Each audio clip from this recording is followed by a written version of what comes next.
Assalamualaikum, kembali lagi kita dalam OBTV. Macam biasa, OBTV akan menyajikan kisah-kisah menarik berlaku sepanjang minggu ini. Tak kisahlah di Facebook, Twitter, Instagram dan juga TikTok. Dan macam biasa juga Fizi, kita akan berkongsi dua kisah viral. Dan story yang pertama, apa dia Fizi? Story yang pertama, bapa hanya mampu melihat anak di bahang buaya.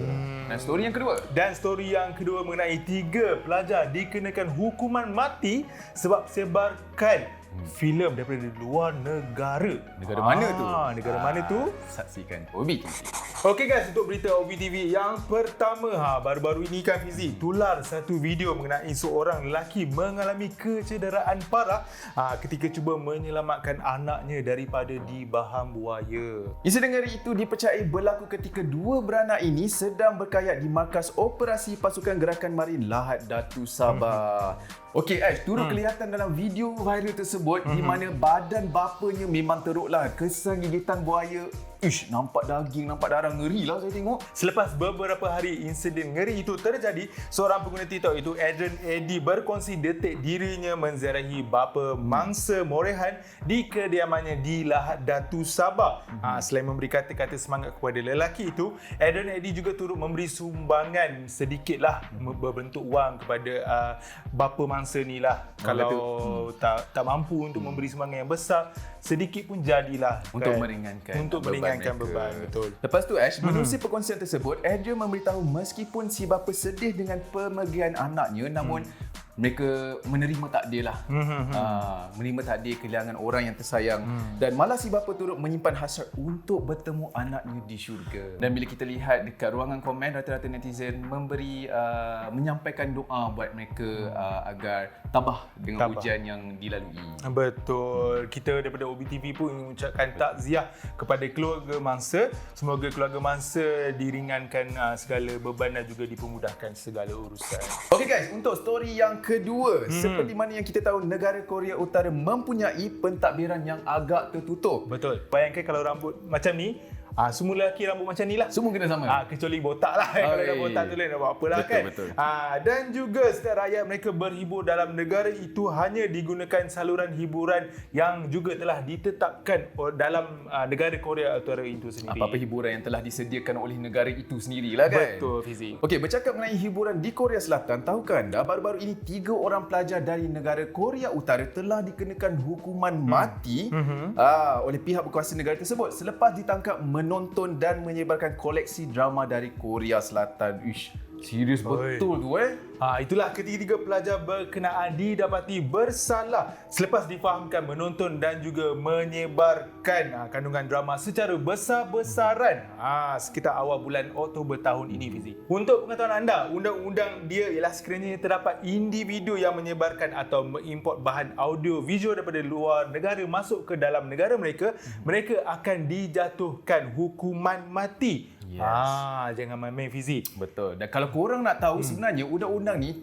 ditetapkan tak kira sama ada bawah umur ataupun tidak bawah umur, mereka akan tetap mengenakan undang-undang tersebut di mana mereka akan dikenakan hukuman mati. Tak kisahlah kalau tua ke muda ke, janji kalau awak buat benda tu akan dikenakan hukuman mati lah kan. Betul. Memang serius dekat Korea Utara ni. Serius. Walau bagaimanapun, budaya Korea Selatan dilihatkan telah meresap masuk ke negara berkenaan Fizi. Selepas hasil soal selidik mendapati lebih 96% penduduk Korea Utara telah menonton drama popular daripada negara Korea Selatan, iaitu negara jiran mereka. Bayangkanlah. Okey Ash, boleh dikatakan sebenarnya penduduk di negara Korea Utara ni mereka tak up to date dengan perkembangan filem-filem dan drama luar daripada negara mereka. Betul. So, diorang layan diorang punya hiburan sendirilah. Betul. Nak buat macam mana? Layan je lah. Layan je lah. Okeylah, untuk story OBTV kali ini, yang pertama Pika. Siapa yang tak mengidamkan majlis perkahwinannya yang hari yang indah, lepas tu dah berjalan dengan lancar. Tapi lain pula ceritanya kali ini di mana seorang gadis ini mendakwa bakal suaminya membatalkan majlis perkahwinan mereka. Sebab apa tu Pika? Sedih betul Dan menerusi video yang dimuat naik oleh seorang pengguna dikenali sebagai Kayes di TikTok, pada awalnya dia berasa teruja untuk siapkan majlis persiapan kahwin mereka. Yang kata nak kahwin, kita memang excited kan. Tapi bukan tu saja Fizi, dia juga turut dah edarkan kata kad kahwin. Bukan saja pada rakan kenalan, tetapi rakan office pun. Bayangkan saya dah jemput semua orang ni. Tiba-tiba cancel pula. Aduh. Okey, walau bagaimanapun pernikahannya dibatalkan 3 hari sebelum majlis. 3 hari Pika.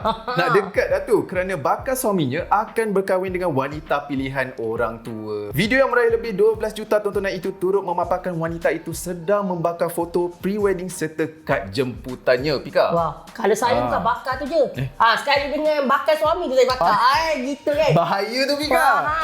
Nama begitu Fizi, bakal suami wanita terbabit yang dikenali sebagai Raya ni tampil sebenarnya menyangkal dakwaan yang dibuat oleh wanita terhadapnya. Jelasnya mereka terpaksa membatalkan perkahwinan kerana pihak perempuan ni dia minta mas kahwin yang macam agak rare sikit, iaitu apa, gerai rumah. Yang tu. Gerai rumah. Yes, sebagai salah satu mas kahwinnya. Okey, ujar ibunya tidak salah jika keluarga belah perempuan ingin meminta emas kahwin dalam bentuk apa-apa pun. Namun perlulah melihat dari segi kemampuan si bakal suami itu. Betul. Bagi saya nak tuntut apa, nak tuntut jet ski pun boleh, kapal terbang pun boleh.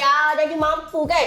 Itulah, tapi apa pun yang paling penting komunikasi antara dua-dua pasangan. Sebelum berkahwin tu orang cakap bincang dulu apa yang patutlah kan. Kalau tidak bila dah kahwin, macam inilah jadinya. Ini belum lagi kahwin, 3 hari sebelum kahwin. Satu lagi saya rasa pihak lelaki kalau tak setuju beritahu terus. Jangan lepas 3 hari baru mengukit, sebab tak pasal-pasal tak jadi kahwin. Bila tak jadi kahwin ni malu. Bukan kata malu diri sendiri, keluarga pun terlibat. Satu kampung. Yes. Okay guys, berita Abi TV yang seterusnya kita nak cerita pasal kehidupan ni lah Fizi. Kalau kita tengok masa kecil-kecil dulu, kita akan tahu orang kata apa, status dia macam senang ke, orang kaya ke. Sebab apa, perjalanan kita ni orang kata lain-lain. Ada juga yang keluarga tak bernasib baik, terutama sekali dalam kewangan. Betul tak Fizi? Betul tu, Pika. Mengenai isu tu kan, ada baru-baru ni saya tengok dekat TikTok memaparkan seorang wanita di Thailand melutut di hadapan abangnya. Melutut sebab apa? Sebab dia berjaya graduasi. Dan paling sedih video itu menunjukkan abang dia sangat terharu. Memang baguslah si abang ni, saya sangat respect. Okey, difahamkan wanita yang bernama Yang Capnita berterima kasih kepada abangnya kerana sanggup untuk berhenti sekolah. Yes, kalau kita tengok di dalam video tu kan Fizi, si abang pun sebenarnya terkejut dengan tindakan adiknya yang kata macam betul-betul appreciate. Sampai kata melutut. Dan kemudian abang dia perlahan lah usap adik dia tu, sebab macam terkejut, terharu, semua ada. Ibunya yang bekerja sebagai penoreh getah tidak mempunyai pendapatan yang tinggi. Disebabkan itu, abangnya telah mengambil keputusan untuk berhenti sekolah dan menyara adiknya dan keluarganya juga. Okey, itulah orang kata, kalau kita tengok situasi dekat sini memang betul-betul besarlah pengumadan seorang abang dan bukan semua orang boleh buat, Pika. Yes, betul tu.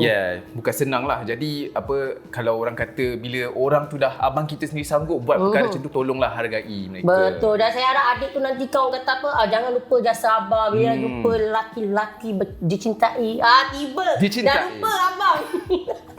Okey guys, berita Abi TV yang pertama ni orang kata tak lama dulu pernahlah satu viral video di TikTok ni, di mana dua mempelai ni di satu majlis akad nikah untuk menasukkan kata apa, ijab kabul bagi majlis perkahwinan mereka.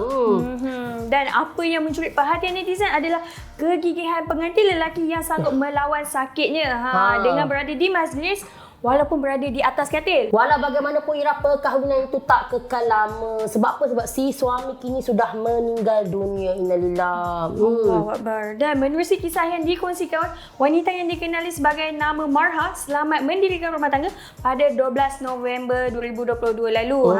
Meskipun ketika majlis perkahwinan tu si suami Hashmi terlantar di atas katil sebab sakitlah. Yes, betul tu. Difahamkan keadaan si suami pada ketika itu sebenarnya kesihatan dia dah merosot. Sehinggalah Marha menerima khabar bahawa suaminya telah pergi buat selama-lamanya. Yes, betul tu. Dan menerusi video di TikTok, Marha memaklumkan suami telah menghembuskan nafas terakhir pada 7 Disember 2022. Kira kalau kita kira dalam 4 minggu diorang sempat mendirikan rumah tangga sebelum dijemput ilahi buat selama-lamanya. Betul tu. Tapi tak dapat gambarkan betapa pilunya hati seorang isteri. Tapi Marha mengakui bahawa dia reda dengan ketentuan iaitu pemergian suami tercinta tu, dan dia turut memohon orang ramai untuk mendoakan buat arwah suaminya iaitu Muhammad Hashmi bin Arifin. Al-Fatihah. Dan kami juga di Abi TV mengucapkan salam takziah buat Marha, dan semoga urusan Marha dipermudahkan dan sentiasa tabah menerima ujian ini dan terus kuat. InsyaAllah, amin. Amin. Okey guys, untuk berita OBTV yang seterusnya. Macam mana kita tahu sebelum ni kita pernah berkongsi mengenai seorang wanita ni dia hilang buah pinggan sebab urutan untuk kurus. Betul tak? Tapi kali ni kita nak berkongsi pula mengenai seorang wanita ni dada dia dibalut selama sebulan sebab makan pedas. Saya sedang pula sebab saya pun jenis yang makan pedas kan. Nak jadikan cerita kata akibat terlalu kurus dan tidak mempunyai berat badan yang ideal, seorang wanita daripada Shanghai, China terpaksa menanggung kesakitan kerana 4 tulang rusuknya patah. Bayangkan, batuk dan 4 tulang rusuknya patah. Aduh, macam kata saya nak cakap pun ngilu sebab saya pun kata dia bila kita batuk sendiri pun kita pun rasa macam seksa macam tu kan. Betul tu. Maybe dia batuk tu kuat sangat kan. Yes, betul. Dan untuk pengetahuan anda, punca tulang rusuknya patah adalah kerana batuk selepas dia makan makanan pedas. Dan tidak menyangka bunyi yang kuat di bahagian dada yang menyebabkan dirinya mengalami keretakan. Dan seterusnya wanita tersebut kemudian segera ke hospital selepas mengalami kesakitan di bahagian dada. Orang kata dia menyebabkan sukar bernafas dan bercakap. Sebenarnya pada awalnya Ira, dia berfikiran positif, dia rasa macam mungkin batuk biasa, tapi orang kata tapi akhirnya membawa kepada serius. Betul tu. Selepas imbasan CT dilakukan, wanita yang dikenali sebagai Huang itu patah 4 tulang rusuk dia dan disebabkan berat badannya iaitu 57 kg dan ketinggian iaitu 171 cm. Maybe sebab tu kot. Dan doktor menegaskan punca kejadian adalah kerana tubuh badannya. Dan tambah doktor itu lagi, dadanya perlu dibalut selama sebulan dan perlu rehat secukupnya agar orang kata tulang rusuk tu kembali pulih sedia kala. Dan bukan tu je tau Vika, wanita berkenaan juga difahamkan sangat kurus sehingga tulang rusuknya nampak di bawah kulitnya menyebabkan ia mudah patah. Walaupun hanya mengalami batuk kerana tiada sokongan otot di bahagian tersebut. Saya pun sebenarnya baru first time lah dengar yang kurus pun bahaya jugalah sampai tulang otot pun kelihatan kan. Tapi disebabkan itu, Huan berjanji untuk meningkatkan kandungan otot dalam tubuhnya iaitu dengan melakukan aktiviti fizikal sebaik saja kesihatan kembali pulih. Baiklah, itu sahaja OBTV kali ini. Untuk membaca artikel-artikel menarik boleh layari www.ohbulan.com. Yes, dan jangan lupa untuk subscribe YouTube Oh Bulan Official kerana kami ada video yang banyak untuk disajikan. Dan jangan lupa juga untuk follow TikTok account kami. Betul tu, OBTV akan bersiaran setiap hari Jumaat, Sabtu dan Ahad jam 6.55 petang hanya di TV9. Saya Syafiqah Saimi. Saya Ira. Sampai berjumpa lagi. Bye. Wanita saya action tuan tak suruh saya cakap.